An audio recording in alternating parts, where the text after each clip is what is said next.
Come on, Red.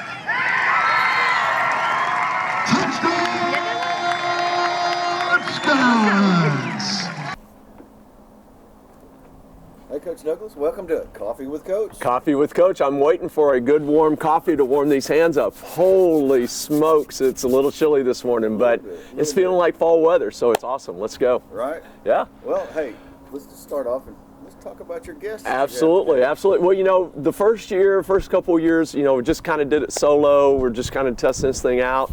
Last year we started bringing on our new coaches. Well, Coach Warren had already been a coach with us for a couple of years, so come at the end of our little run here with introducing all of our coaches, decided to finally bring on for the first time Rush Warren. He is our defensive line coach. He is Mr. Lion. He's Mr. Scott. He could bulk up a little bit and put on the kilt and run around with a sword with his long red hair. Be a perfect example of a fighting Scott. But no, Rush is a grad of Lion. Stayed on as a student assistant for that first season, working a ton at Walmart, working a ton here, and just kind of worked his way up. So we want to introduce him to everybody. Well, Coach Warren, introduce yourself and tell everybody that doesn't know you who you are. So I don't know how many people, especially around Lion, don't know me. So, he pretty much hit it. Was part of the second incoming class of the incoming football players. Was part of all the different coaches. Was recruited by the very first regime, Coach Kelly. Played for Coach Phelps. Was around for the transition to Coach Crehan, and then my senior year was fortunate enough to be coached by Coach Douglas, and then was even more fortunate that he let me come back after I graduated and started my coaching career. So. Very good. Yeah, and so that means since this is our 10th season of football, he's been around for 8 of them. So that's quite a bit right there. Wow, and this is your first Coffee with Coach, isn't Yes. it? Yep. That's amazing. Okay, hey, let's just jump into last week a little bit. Absolutely. Talk about Austin College. Yeah. And, good things came out of that game. Yeah. And I'll let you go ahead and go. Yeah, there's no moral victories. That's exactly what I told the team at the end on Saturday. We're not gonna take moral victories because we did some really nice things or we played them close or anything like that. We didn't finish the job, but we did do a lot of great things. Defensively, we really shut them down in the run game. -3 really big plays that all went for touchdowns.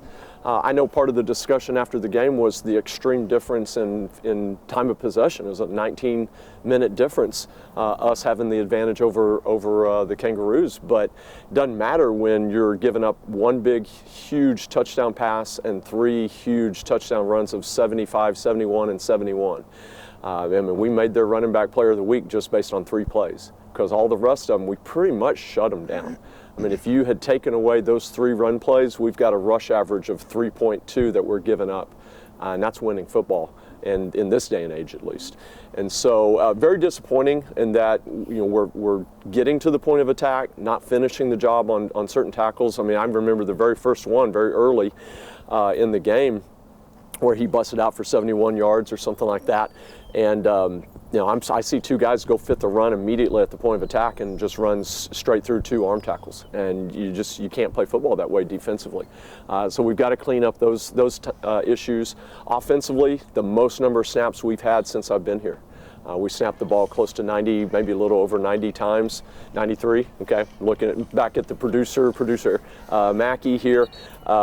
Telling me the exact number, but I knew it was well more than what we've snapped, which is, kind of been part of our offense that we brought here 4 years ago when we came. We want to go fast, we want to snap at all our plays, but it's got to fit the entire team. And defensively, if you're giving up big plays or you're giving up long drives, sometimes you got to keep your defense off the field some, and so that means you got to slow down. And so we haven't gone as fast as we'd like since I got here.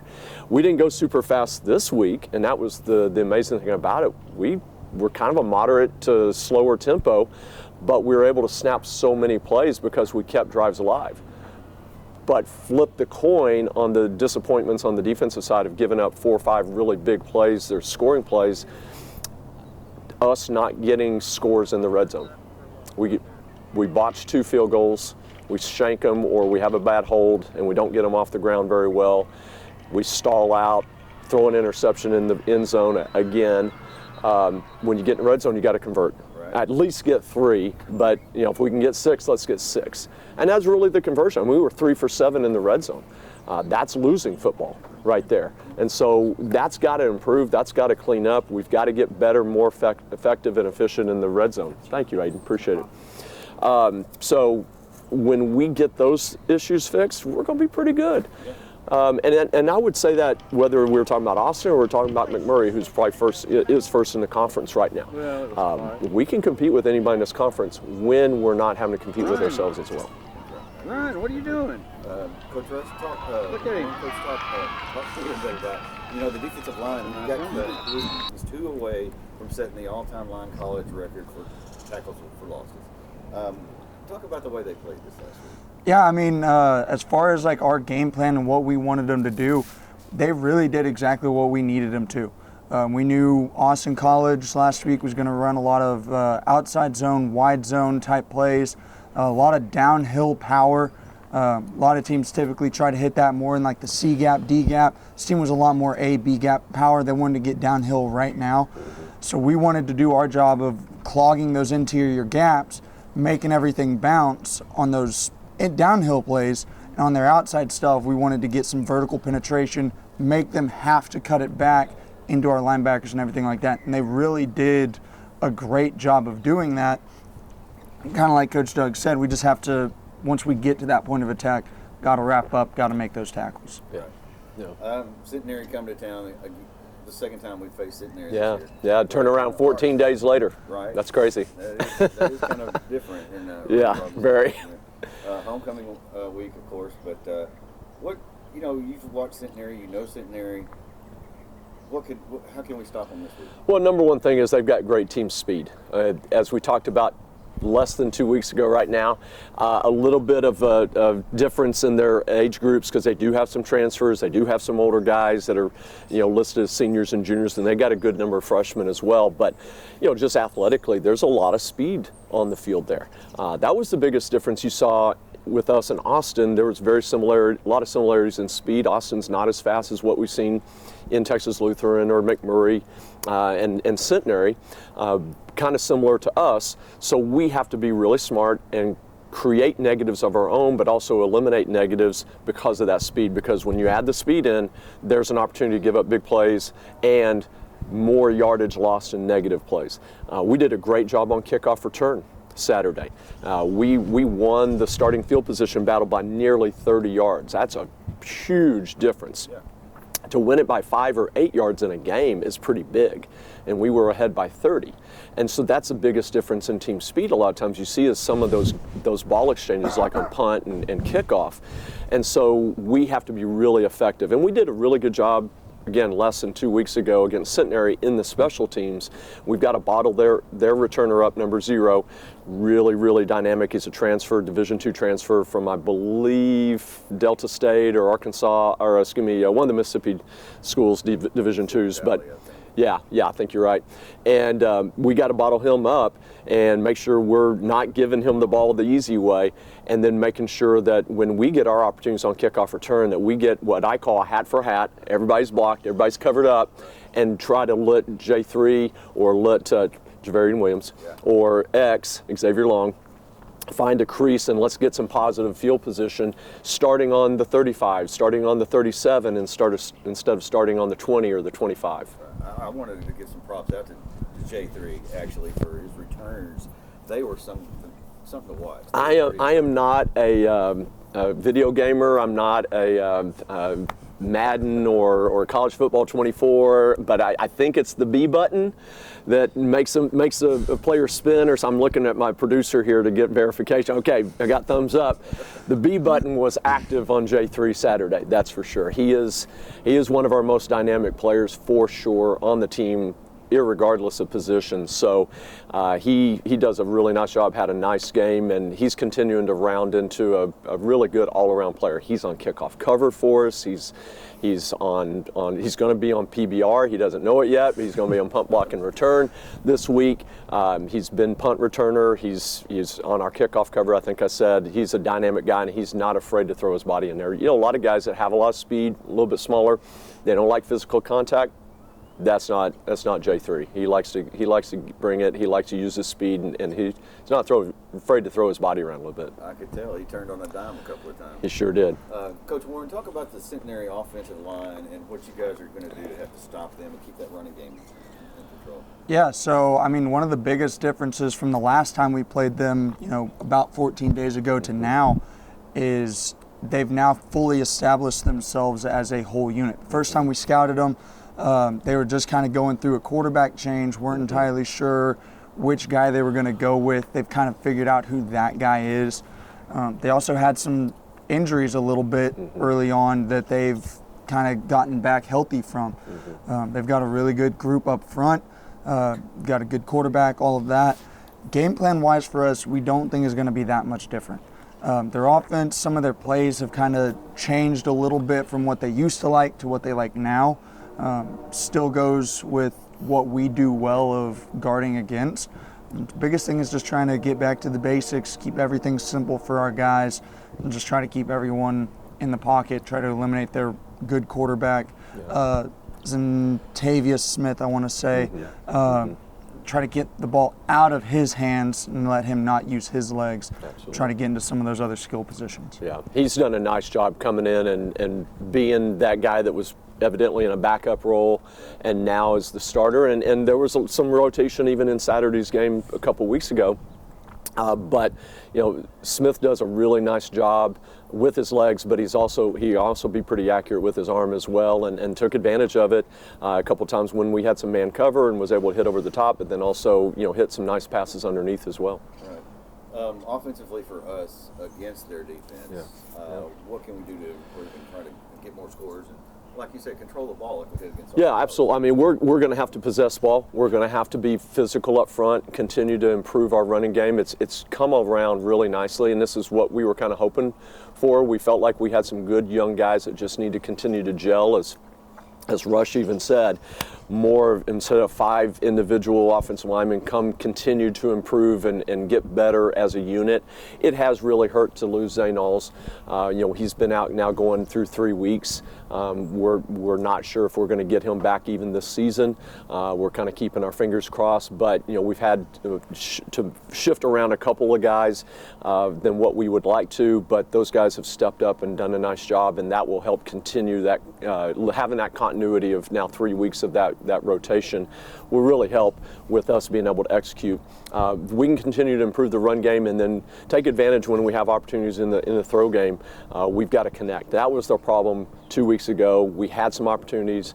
We had a guy stacked on top, or we had a guy separating from man cover, and we just couldn't connect. If we connect this week, we'll have some opportunities to get some big plays, and then establish a ground game and continue to possess the ball and shoot clock and just play a nice complementary game with all 3 phases. Yeah, speaking of complementary, I would say Reggie Brown, you throw the ball anywhere around him and he was going to catch it last week. Grayson Johnson did an awesome job, I thought, at quarterback running and passing at times. But talk about those two. I mean, Reggie Brown specifically. I mean, Reggie's our team leader, career leader now, I should say, in receptions. And I mean, we talked about it in spring as a staff, and I think we even talked about it in our spring profile or in the preseason. I don't know that I've seen a player continue to develop the skill of him being able, how he runs routes. He's not really any faster. He's not really any bigger. He's a short guy. He's a 5'8" guy.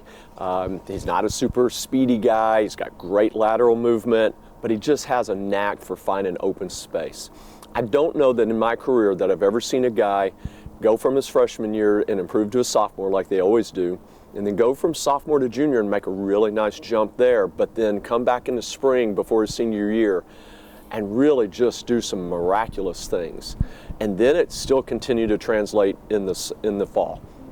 He's doing an awesome job of finding holes, sitting in windows, making that 6-yard catch, and then make a couple of guys miss and make it 12. And those are things that people, sometimes you'll see it, sometimes people will realize it, but when it's that 6 that turns into 12, or it's that 8 that turns into 13, people don't realize those are chain movers. Those are things that keep drives alive. It may not be the spectacular one that's going to bust for 60 and a touchdown, although he's super capable of that as well. Those are things that people don't realize make a difference in a game. And then what he's been doing in the blocking game as well, particularly last week when we threw 42 times, and I bet you money, I haven't counted them, half of them were fast screens, where we're asking Reggie to catch it on a screen, or J3 to catch it on a screen, or X to catch it on a screen, or Cliff to catch it on a screen, and then those guys have to block. That really becomes, a lot of times, that becomes our ISO play. That becomes our power play, is let's put it in the hands of a guy out on the perimeter and let us get one guy, two guys on the corner and the safety and block it up, and then let's go find a crease. We made a lot of hay throwing that last weekend. Don't know we'll have those opportunities as much this week, but Reggie's done a great job, and really all of them have, of continuing to prove how they block on the perimeter, along with being that, you want to say it, prima donna ball catcher. There's no prima donnas in that group. True that. Yeah. There are no prima donnas. Everybody's good team players. Absolutely. Coach Warren, talk a little bit about the defensive side of the ball, the linebackers and the defensive backs and things like that, or how they're going to have to come together and stop those big plays. Yeah, I mean, it's exactly what you said. We've just got to come together as a full unit. Last week, like I said, did a pretty good job of coming together and being there, and then just miss one or two key components, and all of a sudden it turns into a big play. Yeah. If we can do our job to eliminate those, whether that's having the right personnel on the field at every time, or just having the guys that we have who just have a little bit of more confidence, have that trust in themselves and each other in order to go in and do what we ask them to do in order to make that play. I know it's been kind of a rough season so far, and just talk a little bit about the morale of the team a little bit from your point of view. And we'll go to Coach Doug. I mean, from my point of view, I mean, we definitely have guys who can tell that the losses, like where we're at in the season, is kind of affecting them, but I don't think it's necessarily affecting them in a bad way. It's not a, oh, woe is me, oh, I feel sorry for myself. It is, we're pissed off. Yeah. We're not happy with where we're at because we know we can be better. And so we're trying to push ourselves harder and try to go past where we're at in order to cross that line, in order to finish the season where we actually want to be. That's a fighting Scott spirit right there. Absolutely. Yeah, same. It's it is, guys get a little grouchy. Food tastes bad. You don't sleep as well. I mean, this coffee is awesome. Aiden does an amazing job, but it's only 50% right now because we're 1 in 5. It's a 50% coffee because it just, nothing feels right. Nothing tastes right. As I tell guys, I actually was talking to a recruit from Montana, of all places, last night, follow up on an offer, and talked to him and said, we're talking about our season and talking about his, and they're doing great. They're like 6-1, I think it is, getting ready for playoffs, and we're 1 in 5. I said, the difference, particularly for an 18 to 22-year-old, between belief and doubt is like that. Right. It's tiny. It's a thin margin, and you can have a bad day, and it turns into a really negative practice or a really negative game. And you can have a great day, you get some great sleep, and you get a couple of good plays, and all of a sudden you feel like you're on top of the world. I've told our team several times, we just need to get some momentum, get a dub, sing that victory song, and then I believe this group's going to roll. But they have to make it happen, and it's got to take belief to make it happen. So we try to create that belief through practice. If we have great, clean practices, that just leads us into Saturdays. Then that happens on Saturday, and now we build off that, we capitalize off that, we continue to build more belief in practice. It turns into another dub, and then another dub, and then another dub. I know it's very cliche, but practice leads to what happens on Saturday. We have to continue to improve every day in our program, in everything we do. Showing up in the right polo, showing up in the right gear, showing up on time, showing up ready to go. And then let's execute the plays, let's execute the defenses, let's make the tackles, make the catches, make the blocks that we're all been coached to do. But you got to take care of all those little things to get you to that point. Details are very important. Absolutely. Down to anything, really. No doubt. Especially in the season. And you're right, they are just this close away from clicking and turning this whole season No doubt. around. And it could possibly really happen. I mean, there's we're definitely a real possibility about that. No doubt. We've already seen Centenary. They're coming to town. We have homecoming going on. Mm-hmm. We're going to have a little bit longer halftime because Yep. of it. Mm-hmm. Give you a little extra time to talk to the guys at Sure. halftime. Sure. After we're leading, of course, right? Absolutely. just talk a little bit about the game preparation and going into this, both of you guys. It really is no different. It's homecoming. Fantastic. That's awesome. It doesn't affect us. This is our next game. This is our next opportunity to go 1-0. We don't worry about the outcome of the past. We just learn from it and grow.